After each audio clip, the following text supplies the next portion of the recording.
శివదుర్గ జ్యోతిష్యాలయం ఆర్థిక, ఉద్యోగ, కుటుంబ మరే ఇతర సమస్యలకైనా పరిష్కారం చూపబడను. పరిష్కారం కోసం ఈ నంబర్ని సంప్రదించండి.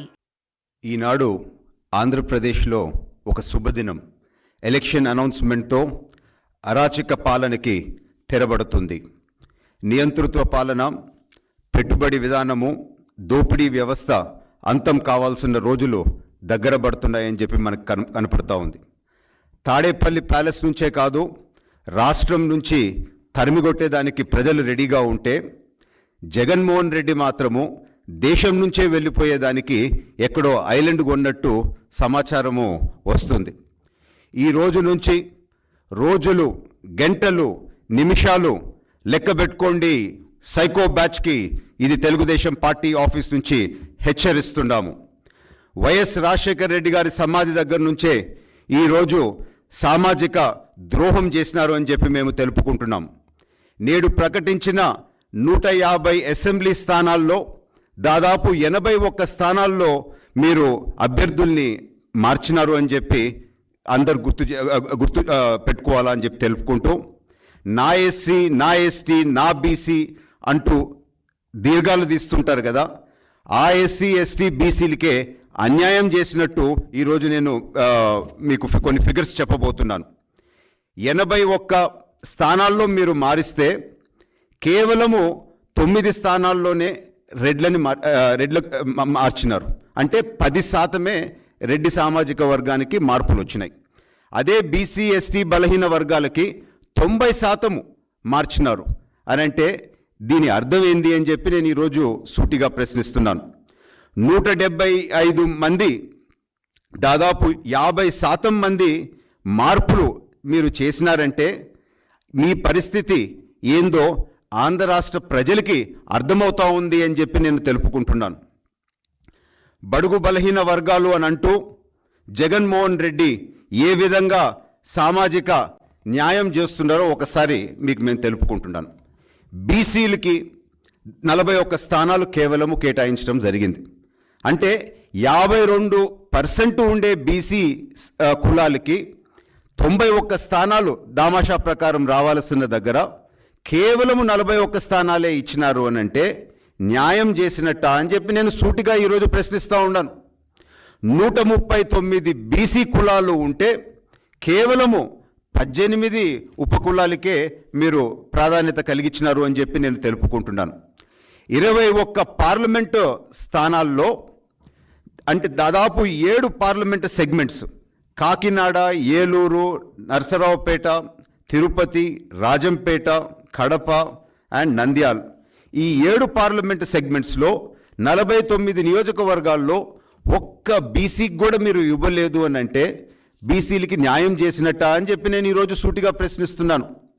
అదేవిధంగా 2 పార్లమెంట్ స్థానాలు, కాకినాడ అండ్ నరసరావుపేట, ఈ 14 నియోజకవర్గాలు కేవలము ఓసీలకు ఇచ్చినారు.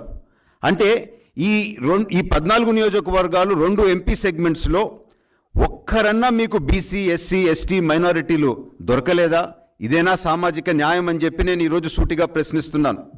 మరొకటి ముఖ్యమైనది ఆంధ్ర రాష్ట్ర ప్రజలు గమనించాల్సింది ఏంటి అని అంటే 49 స్థానాలు రెడ్డి సామాజిక వర్గానికి ఇవ్వటం జరిగింది. అంటే 139 జనరల్ స్థానాల్లో నుంచి 49 స్థానాలు కేవలం ఒక రెడ్డి సామాజిక వర్గానికే ఇచ్చినారు అని అంటే 35.25% అంటే 35% పైగా ఒకే సామాజిక వర్గానికి మీరు ఇచ్చినారు. అదే నెక్స్ట్ హైయెస్ట్ ఇచ్చింది కమ్మ సామాజిక వర్గము, కేవలం 9. నేను ఈరోజు సూటిగా ప్రశ్నిస్తున్నాను, ఇది న్యాయం చేసినట్ట అని చెప్పి నేను ఈరోజు జగన్మోహన్ రెడ్డి గారిని సూటిగా ప్రశ్నిస్తున్నాను. వైసీపీ వాళ్ళని నేను సూటిగా అడుగుతున్నాను. మరొకటి ముఖ్యమైన అంశం నేను ఈరోజు ఆంధ్ర రాష్ట్ర ప్రజల దృష్టికి తేవాలనుకుంటున్నాను. 2 నెలల క్రితము జగన్మోహన్ రెడ్డి గారు హైదరాబాద్కు పోయి కేసీఆర్ గారిని కలవటం జరిగింది. కలవంగానే ఆ కెమెరా వాళ్ళని అందరినీ ఏమని చెప్పినారంటే, తలుపులు వేసేసి మీరు బయటకు పోండి, నేను కేసీఆర్ గారితో పర్సనల్గా మాట్లాడాలా అని చెప్పి జగన్మోహన్ రెడ్డి గారు చెప్పినారు. అప్పుడు ఏమని వాళ్ళిద్దరు మాట్లాడినారు అని అంటే, కేసీఆర్ గారు, మీరు నేను మన సొంత రాజ్యాన్ని ఏలినట్టు ఏలినాము, మన ఇష్టానుసారం చేసాము, ఎమ్మెల్యేలకు కూడా అపాయింట్మెంట్లు ఇవ్వలేదు, మనకు కావాల్సిన విధంగా మనం దోచుకున్నాము రాష్ట్రాన్ని. సామాన్య ప్రజలకైతే కలిసిన దాఖలా లేదు. మీరు సెక్రటేరియట్కి పోలేదు, నేను సెక్రటేరియట్కి పోయేవాడిని కాదు. మీరు మీ గడిలో ఉండేవాళ్ళు, నేను నా ప్యాలెస్లో ఉండేవాడిని. సో ఈ విధంగా మనము పరిపాలించినాము. మీ పరిస్థితే నాకు పడుతుందని నాకు డౌట్ వస్తూ ఉంది.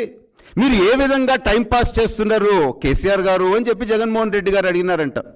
సో కేసీఆర్ గారు ఏం చెప్పినారు అని అంటే, జగన్ ఇవన్నీ మనం కామన్గా చేసాము, ఖచ్చితంగా నీకు నాగతే బట్టపోతా ఉంది, కానీ ఒక తేడా అయితే ఉంది, నువ్వు దయచేసి గమనించుకో, నువ్వు చేసిన అరాచకానికి నిన్నైతే వదిలిపెట్టరు, సో అందుకని నువ్వు సెపరేట్గా నువ్వు ఆలోచించుకో అని చెప్పి కేసీఆర్ గారు సలహా ఇచ్చారు.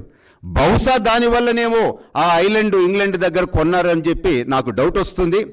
ఏమైనా కానీ ఆంధ్ర రాష్ట్ర చరిత్రలో ఈ రోజు నుంచి ఒక మంచి రోజు మొదలు కాబోతూ ఉంది. రేపు 17వ తారీఖు రేపే 3 పార్టీలు ఉమ్మడి సభ పెట్టబోతూ ఉన్నాము. మోదీ గారు, చంద్రబాబు నాయుడు గారు, పవన్ కళ్యాణ్ గారు ఒక దిశా నిర్దేశం చేయబోతూ ఉన్నారు. ఖచ్చితంగా ఎలక్షన్ కోడ్ వచ్చింది గనక ఈ అరాచక పాలనకి చరణగీతం పడే రోజులు, ధైర్యంగా అందరూ బయటికి రాండి అని చెప్పి నేను మీకు తెలుపుకుంటున్నాను. అద్భుతమైన ప్రశ్న అడిగినారండి. 139 బీసీ కులాలు ఉంటే కేవలము 18 కులాలకే ఆయన ఇవ్వటం జరిగింది అవకాశము. అది కూడా మీరు చూస్తే 52% ఉండే బీసీ కులాలు అంటే 91 స్థానాలు ఇవ్వాల్సిన దగ్గర కేవలం 41 స్థానాలే ఇచ్చినారు. ఇది మోసం చేయటం కాదా? కానీ అంతే, అది ఇంపార్టెంట్ పాయింట్. మళ్ళీ 7 పార్లమెంట్ సెగ్మెంట్లు అంటే 49 ఎమ్మెల్యే కాన్స్టిట్యున్సీస్లో ఒక్క బీసీ కూడా లేదు. మళ్ళా ఇంకొక 2 కాకినాడ అండ్ నసరావుపేట చూస్తే పూర్తిగా 7కి 7 ఓసీలకి ఇచ్చేసారు. సో అక్కడ కూడా ఒక్క బీసీ కూడా దొరకలేదా?